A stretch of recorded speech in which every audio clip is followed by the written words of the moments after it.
반짝반짝 빛나는 책모닝 1651차를 시작하겠습니다. 1651차입니다. 어제 이 책에 푹 빠졌다고 하신 박미숙 강님은 아직 안 들어오셨나? 네, 아직 안 들어. 좀 늦으시는. 이 책에 푹 빠져갖고 그냥 너무 좋다고 하시더라고요. 네. 오늘, 퓨처 셀프, 퓨처 셀프 109페이지예요. 위협. 다섯 번째 위협이 있어요. 위협이 시급한 문제와 사소한 목표가 당신의 발목을 잡는다. 시급한 문제와 사소한 목표, 작은 목표가 당신의 발목을 잡는다 그랬어요. 이성적이고, 그 밑에 글게요. 이성적이고 의식을 지닌 창조물인 인간의 본성상 미래를 생각하지 않을 수가 없다. 하지만 사람들은 대부분 두려움 때문에 미래를 좁은 울타리 안에 가두고 만다. 내일과 몇 주 후에 대한 고민에 빠지기 일쑤며 몇 달 후는 대비해 막연한 계획을 세운다. 대개 우리는 발등에 떨어진 문제들을 처리하느라 고군분투한다.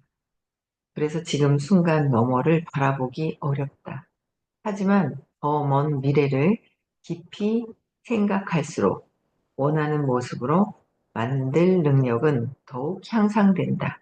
이것이 힘의 법칙이다. 50번째의 법칙. 자, 거기에 써져 있는 그 글이라는 거. 그 다음에 시급한 문제에 사로잡히면 다람쥐 쳇바퀴 돌듯 하게 된다. 네, 10페이지 볼게요. 2011년에 개봉한 SF 영화 인타임에서 저스틴 팀버레이크는 빈민가에 사는 월 살라스 역을 맡아 연기했다. 이 영화에서는 돈 대신 시간이 유일한 화폐다. 야, 시간이 화폐다 하면 얼마나 어떻게, 야, 긴장감이 막 돌 것 같아요. 그쵸? 예. 모든 사람의 팔뚝에는 자신에게 남은 시간을 알려주는 카운트, 바디 시계가 새겨져 있다. 영화에서 커피 한 잔의 가격은 4달러가 아니라 4분이다. 아, 시간을 사는 거야. 시간을 파는 거야. 그쵸? 그래서 이 세계는 신용 카드 단말기와 비슷한 작은 기계가 있다. 거기에 시계를 대면 시간이 추가되거나 깎인다. 25세가 될 때까지는 이 세계는 멈춰 있다. 25세 생일이 되면 시계는 1년이라는 시간이 제공된다. 그리고 즉시 카운트다운이 시작된다. 25세 이후에는 신체적 노화가 멈춘다. 28세나 49세, 심지어 302세가 되어도 시계가 똑딱거리기 시작했을 때의 그 모습 그대로다. 사람들은 나이에 상관없이 자신에게 남은 시간만큼 살 수 있다. 자신에게 남은 시간만큼 살 수 있다. 빈민가에 사는 사람들은 하루를 겨우 버틸 시간만으로 살아간다. 반면에 최상의 타임존에 사는 부자들은 시계에 수십 년 또는 수백 년의 시간이 들어있어 영생을 누리는 것도 가능하다.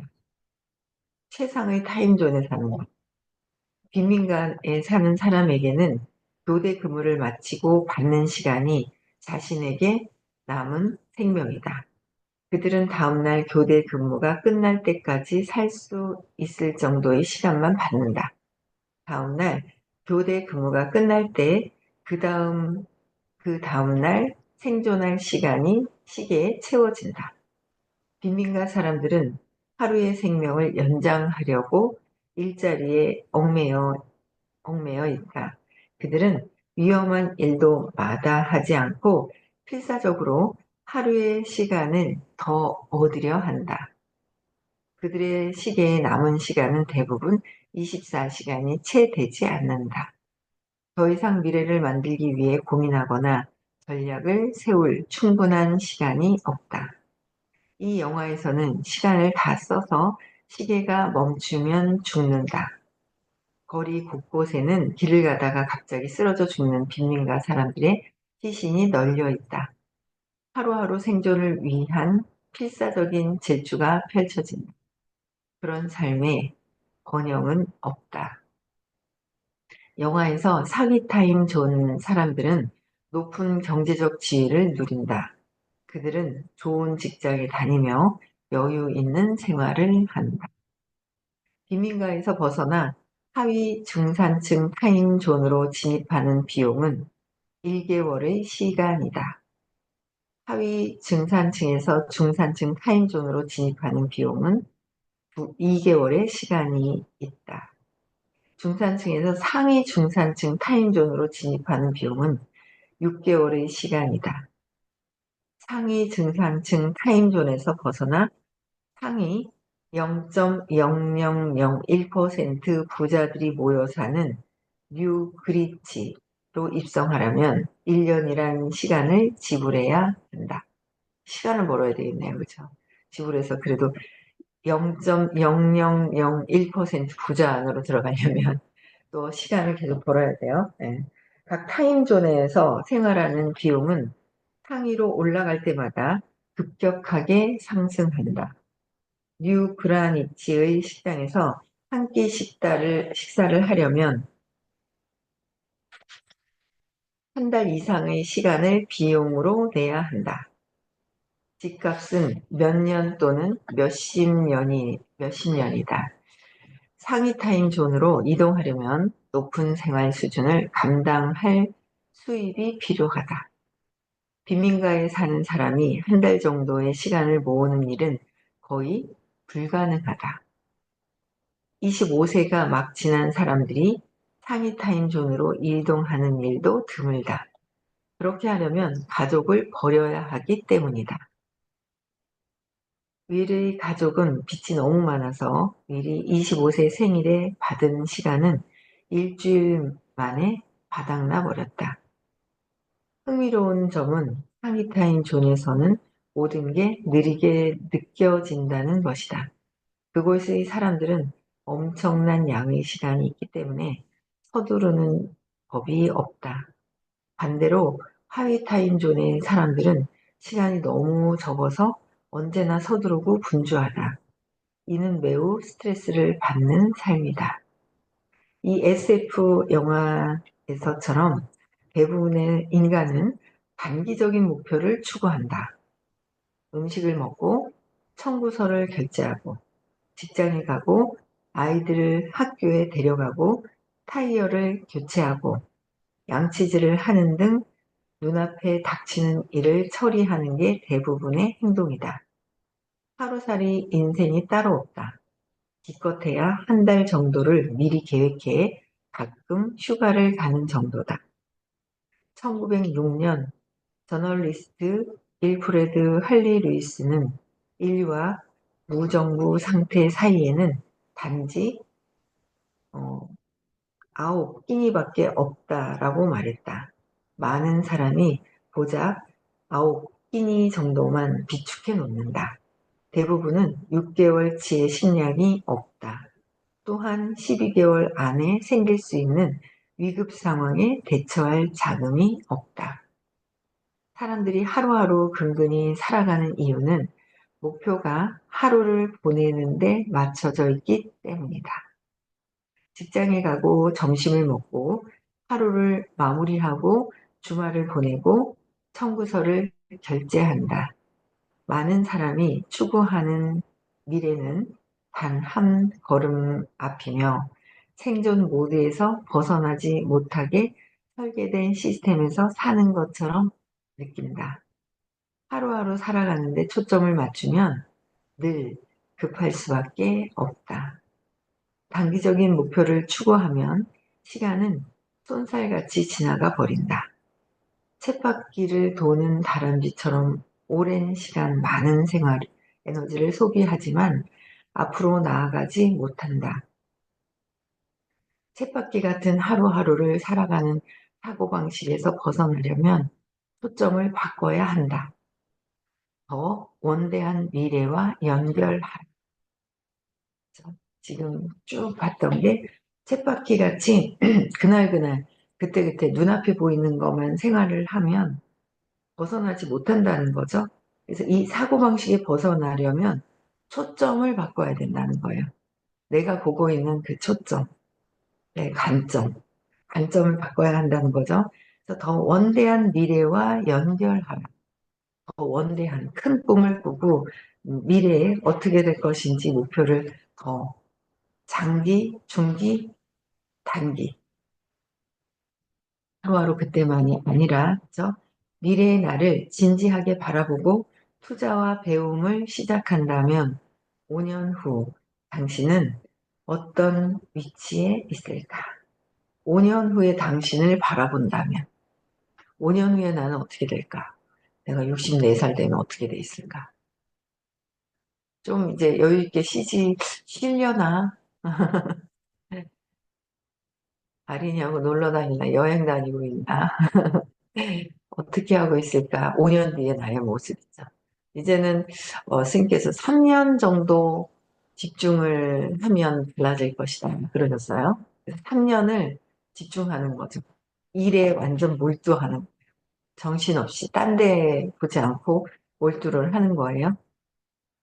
틈틈이, 시간을 틈틈이 오라방도 하고 이것도 하고 저것도 하고 할 수 있는 최대한 홀드도 하고 다 바꾸서 뭔가를 준비를 해놔야 되겠죠?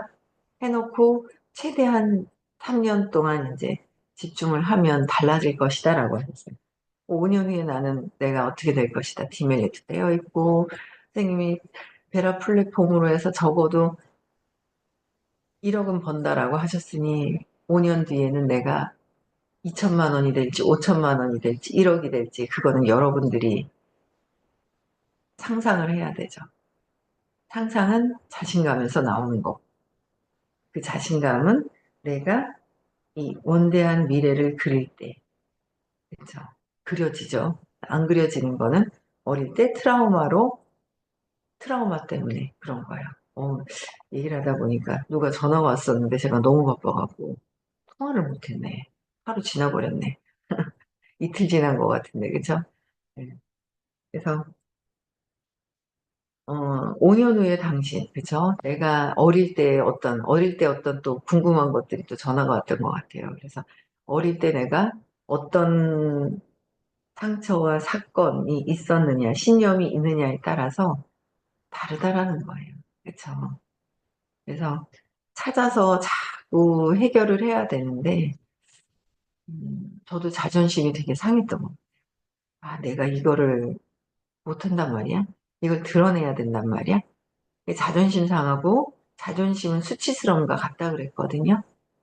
20과 자존심 상해서 자존심을 계속 부리면 20 수치심을 느끼고 왔다 갔다 한다고 충분히 그때도 계속 느끼는 거예요. 중간중간 뭐 요즘에도 자존심 상하는 일이 있을 수 있죠. 근데 전보다는 좀 약하고 빨리 내려놓고 또 올라왔다 내려놓고 또 놓아버림하고 계속 이제 반복적으로 해야 되는 거예요. 신념은 놓아버려야 되는 거예요. 부정적인 신념. 부정적인 신념을 들고 옛날에 내가 잘했었던 것만 가지고만 있으면 지금 내가 어떠냐는 거죠. 그 잘했었던 걸 가지고 지금의 부정적인 걸 놓고 부정적인 것보다 자존심, 그렇죠? 자부심, 분노, 욕망, 저항, 저항이 있으면 그 사람이 아니라 저항은 내가 갖고 있는 거잖아요. 빨간색 보고서 저항하면 저항하는 건 빨간색이 문제가 아니라 내가 빨간 걸 보고 저항하는 내가 있는 거잖아요. 다 내 안에 있는 거? 그러면은 저항이라는 거를 갖고 있기 때문에 내가 이 빛을 막아버리는 거죠. 어두운 빛으로. 내가 나를 막는 거예요. 그래서 그걸 뚫어야 된다. 왜 저항을 하고 있을까? 싫어. 싫은 것 때문에 왜 그럴까? 그래서 그게 뚫리면 잘된, 편안하고 더 잘 되고 그냥 일어날 일은 일어나고 일어날 일은 또 일어나는 거예요. 그래서 뭔가 내가 신념을 찾아서 신념을 찾는다? 이 신념 지금 안 찾아도 지금 일어났었던 주변에 있는 상황들이 보이잖아요. 거기에 누군가 저 사람이 왜 저럴까? 라는 생각이 들 때, 내 생각이 올라올 때, 내 마음을 투사를 하는 거잖아요. 왜 두려울 때, 내가 자신이 없을 때, 저 사람 왜 저러지? 하는 마음이 든다는 거예요. 그래서 그런 마음이 드는 것 자체가 내가 어떤 두려움 때문에 이런 마음이 들까라는 거를 보면서 자꾸 놓아버리는 거를 계속 하는 수밖에 없다. 그래서 정말 쉬운데 너무 쉬워서 못하는 게 놓아버립니다. 라고 호키스 박사님께서 말씀하신 걸 선생님께서 얘기해 주시고, 그쵸? 놓아버려야 된다. 미스터 비스트. 미스터 비스트는 여기 멀쩡했던 목이 정말 미스터 비스트는 5년 만에 돈도 기술도 없는 17세 청소년에서 수천만 달러를 벌어들이는 세계에서 가장 유명한 사람 중 한 명이 됐다.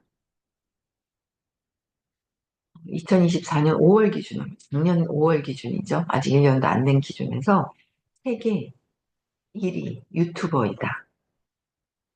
그렇죠? 미스터 비스트는 시간의 속도를 늦추는 거예요.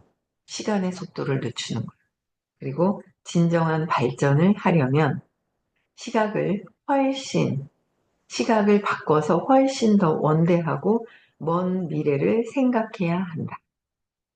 근데 감정이 푹 쌓여 있잖아요. 그럼 이게 안 돼. 가로막고 있는 게 감정이 에고. 감정이 빠져 있으면 미래가 안 보이는 거예요. 엄마한테 따지고 싶고 엄마한테 막 분노가 일어났던 거. 근데 엄마를 보고 엄마한테가 아니라 엄마한테죠. 근데 어릴 때 내가 오해했던 것 때문에 엄마한테 막 덤비고 싶었던 거를 억압했던 것들이 지금 막 올라오는 거죠. 지금 일어난 것 때문에 그런 게 아닌 거예요. 끊임없이 그 근원적인 신념에서 계속 놓아버림을 이제 해야 되는 거죠. 그게 되지 않으면 세상에 보는 게 다 불평불만이에요. 그렇더라고요. 불평불만 엄청 했어요. 불평불만. 엄청 했거든요. 근데 그게 아니구나. 내가 오해한 것으로 인해서 그 세상을 봤기 때문에 내가 오해한 것을 나를 이해하게 되는 거. 부활식을 시간에 구체적으로 할 수 있는 부분들이잖아요. 오늘 벌써 금요일이에요. 맞죠? 왜 이렇게 시간이 빨리 지나가요? 정신없이 어제 아가야 봤거든요. 아이고, 또, 그건 또 그대로 또 이쁘더라고요. 와, 이거. 어제 하루 집에 있다가 이제 그러고 보냈는데, 밤에 집에 가라고. 오늘 나는 이제 저녁 때 약속이 있어요. 그래서 서울에 가야 되니까, 어제는 미역국 끓여서 밥을 좀 먹여가지고, 그러고서 이제 어제 갔거든요. 갔는데, 아이고, 얼마나, 어떻게 이렇게 또렷이 쳐다보는지. 500원 드려야 되는데, 손주 자랑하고 목청이 왜 요즘 애들이 목청이 커요. 어이구야 그냥 손주 셋 모아놓으면 목청이 다 클 것 같아요. 어제 이제 왔다 또 챙겨주고 뭐 미팅도 갔다 오고 막 정신없이 중간에 또 약속했는 미팅도 이제 갔다가 오고 막 그랬더니 정신이 하나도 없이 금요일이야. 내일 또 토요일이고 어이구야 엄청 순식간에 시간이 쏙쏙 지나가는 것 같아요. 그래서 시간이 빠르게 지나가요. 근데 어쨌든 뭐 놀면서 지나가는 건 아니고 일도 하고 할 일 하고 가족 챙기고 예전에는 진짜 가족은 전혀 안 보고 그냥 제 일만 했더라면 제 일도 하고 가족도 챙기고 오빠 반찬도 챙기고 아들 그 며느리도 챙기고 그렇죠? 그리고 또 뭐 일도 뭐 하니까 그래서 중간중간에 이게 여러 가지를 챙길 수 있게 되는 그러면서도 정신은 또 없긴 없어요. 뭐 잊어버리고 막 그러는 거는. 예. 그래서 이 시간, 그쵸? 최대한 내 시간을 써가면서 또 이제 해야 되는 거죠. 그래서 일단은 우리가 시각을 바꿔야 한다. 훨씬 더 원대하고 코앞에 있는 내 감정에 휩쓸리는 것이 아니라 원대하고 먼 미래를 생각해야 된다. 그러려면 감정을 놓아버려야 된다. 느끼기를 하고 해소를 해야 된다. 미국의 제34대 대통령 드와이트 아이젠하워는 유명한 말을 남겼다. 내게 있는 문제는 시급한 것과 중요한 것 두 종류다. 시급한 문제는 중요하지 않고 중요한 문제는 절대 시급하지 않다. 시급한 문제는 중요하지가 않대요. 근데 우리는 시급한 것을 해결하러 다녀요. 그렇죠? 시급하게 그냥 막. 그래서 중요한 문제는 절대 시급하지가 않다. 그래서 비즈니스 전략가 스티븐 코비는 시간을 어떻게 관리해야 하는지 가르치려고 돌멩이, 자갈, 양동이를 사용했다. 그쵸? 예, 돌멩이, 큰 양동이에다가 돌멩이를 집어넣고, 자갈을 넣고, 그 다음에 모래를 넣느냐, 모래를 넣고, 자갈을 넣고, 돌멩이를 큰 거를 넣느냐. 그걸 사용해서 했는 거야. 그는 작은 자갈을 양동이에 붓고, 그 다음에 중간 크기와 큰 크기의 돌멩이를 부었다. 하지만 자갈이 양동이의 절반을 차지하고 있어 돌멩이들이 다 들어가지 않았다.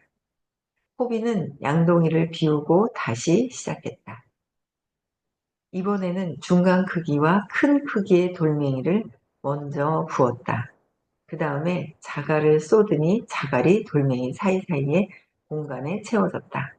중요한 건 먼저 넣음으로써 똑같은 공간에 마법처럼 모든 게 다 들어갔다.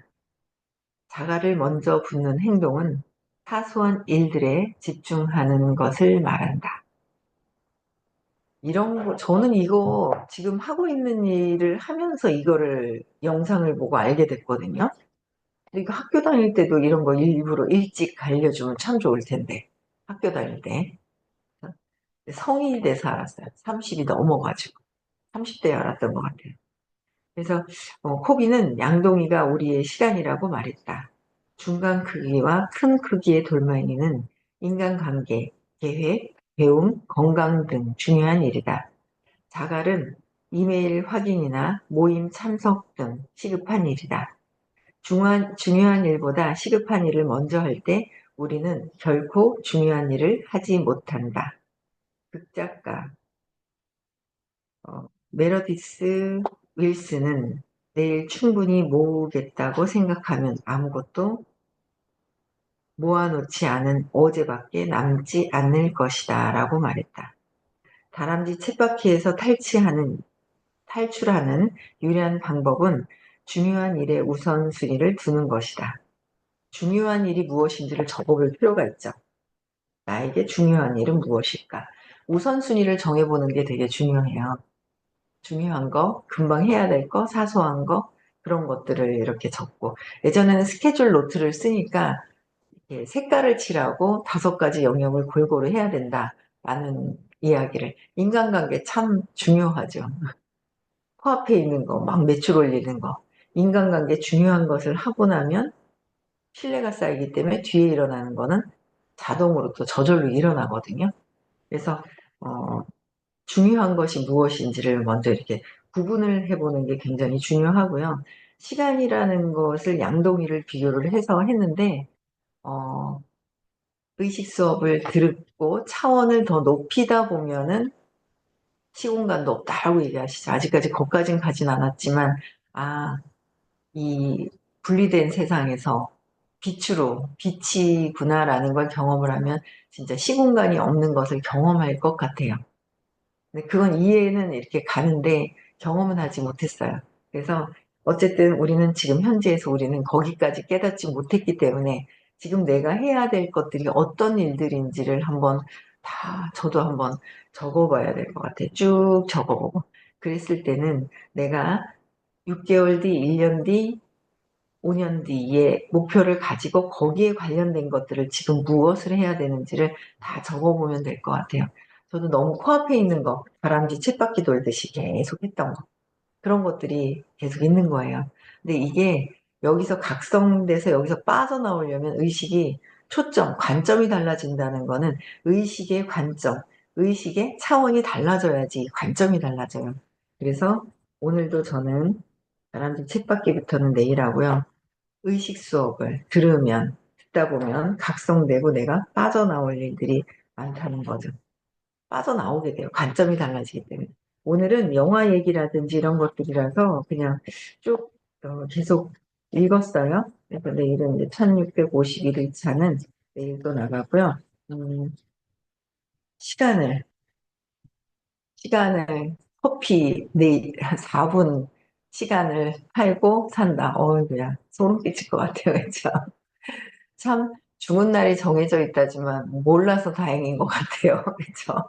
알면은 조급해지려나? 조급해질 수도 있어요. 근데 거기서 느긋해질 수 있는 마음이 있어야 되잖아요. 모를 뿐이지 또 우리는 살아있는 것보다 점점 죽음으로 다가가고 있기 때문에 줄어드는 거는 당연한 거고 더 늘어나는 건 아니잖아요.